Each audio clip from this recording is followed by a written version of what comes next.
Choosing to have kids at your wedding or not is a very personal decision, but for whatever reason, friends and family often have a lot of unsolicited opinions about this. So in this week's video, I'm sharing some of the things that I think you should think about as you're making that very personal decision. So let's just dive right in.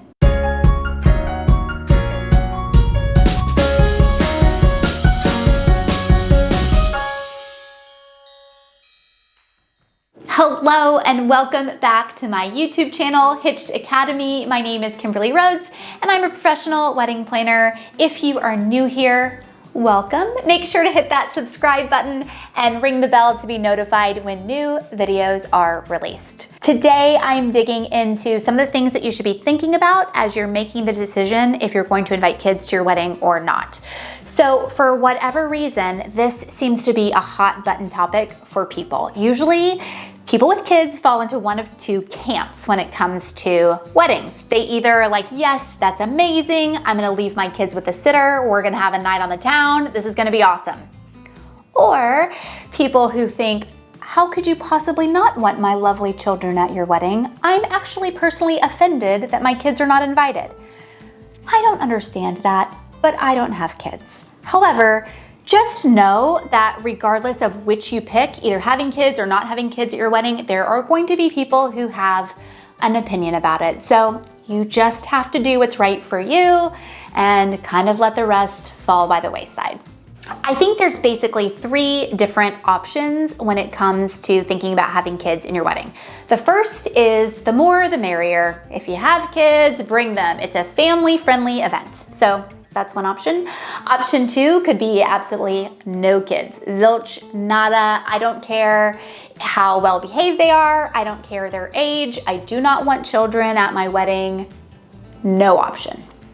Option three is somewhere in the middle. So this could be hand selecting the guests who are allowed to bring their kids. Not everyone would be able to bring their kids, but certain people are invited with children. So those are the three things to consider, and we're gonna dive into each one of them so you can know kind of the pros and cons so you can make the best decision for you. The first option is a more the merrier kind of approach. So this is a great option actually for your guests because they're not having to make the decision on if they're going to attend your wedding or stay at home with their kids. They don't have to find childcare, especially if they're coming in from out of town.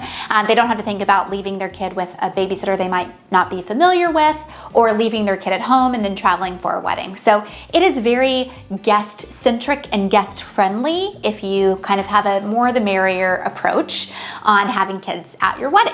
However, if you watched my video about how to reduce your overall wedding costs, you know that the more people you have in attendance, the more expensive your event can be. And that includes kids. Kids are part of your guest count because they will also need food. So I'll link to that video below in case you've missed it.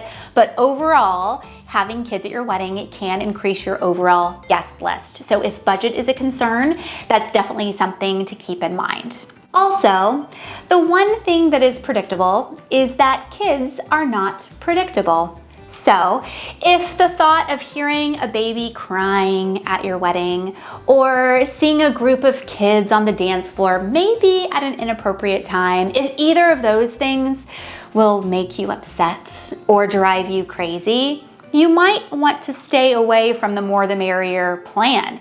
Kids are just by nature kids and can be unpredictable. A kid could have a meltdown right before you're walking down the aisle. And if that's gonna drive you crazy, I'd highly recommend not going with the more the merrier approach. Truly, if you're going to have kids at your wedding, you have to let go of the ability to control everything they're going to do because kids are just kids. The other thing to keep in mind when you're inviting kids to a wedding is kids have bedtimes. So if your wedding is going late into the evening, chances are those little toddlers are not going to make it that long. So just know when you have kids at your wedding, sometimes your friends or guests with children will have to cut out a little bit early. So just keep that in mind as well. I think that the more the merrier approach works really well for people who have lots of nieces or nephews, or a lot of younger cousins that they want to be involved in the wedding as well. I've even had clients where it's their second marriage and they have children of their own, and their friend group all has children of their own, where inviting kids to the wedding just kind of makes sense. So there are situations where the more the merrier is just kind of the easier path to go on, but again, very much personal preference. Now, if the thought of hearing a baby making any noise at any point on your wedding day is something that will make you crazy, then you might need to go with option number 2, which is no kids invited to the wedding at all. An adults-only reception is completely acceptable. It's just a very personal choice. Just know, if you go down the path of not having any kids at the wedding, just be aware that you likely will get some pushback, particularly with family. If there's family invited whose children are not invited, you might hear about that. But you can always explain it as a budget concern or a space concern, or frankly, you just are looking forward to an adults-only reception. I think this option of no kids at all is probably the one that gets the most pushback from people, so you really need to have a game plan. Both be on the same page about how you're gonna handle pushback from guests and or family, and stick to your guns, because truly it is your wedding and you guys have to do what's best for you.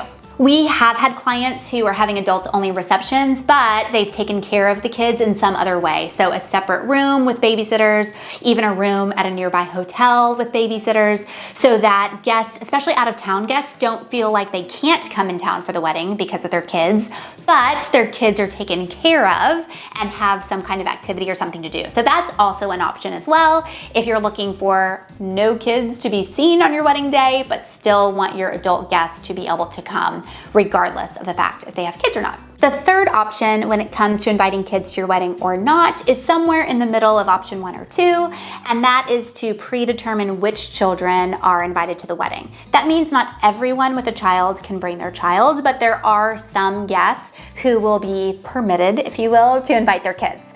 So my recommendation is to have some hard and fast rules that you follow when it comes to this, so that A, you know who's invited with children or not and why, but B, it makes it easier for you to explain it to guests if anyone asks. So for example, it could be an age cutoff. You could say no one under the age of 10 is being invited, but if you're 10 or older, then you've made the cut. It could be that your cutoff has to do with who the children are. So let's say children of your cousins are invited, but second cousins are not.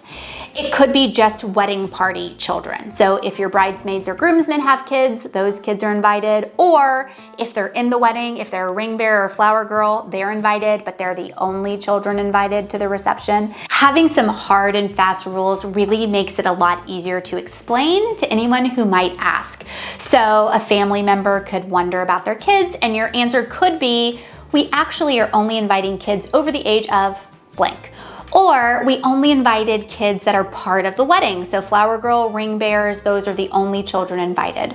Or we're only inviting children of our immediate family, so nieces and nephews, and that's it.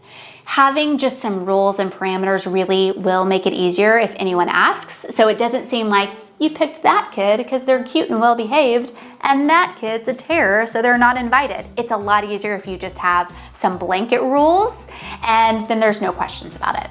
If you do decide to have kids at your wedding, I do have some tips to make it go as smoothly as possible. So make sure you hit that subscribe button and ring the bell to be notified so you know when that video is coming out.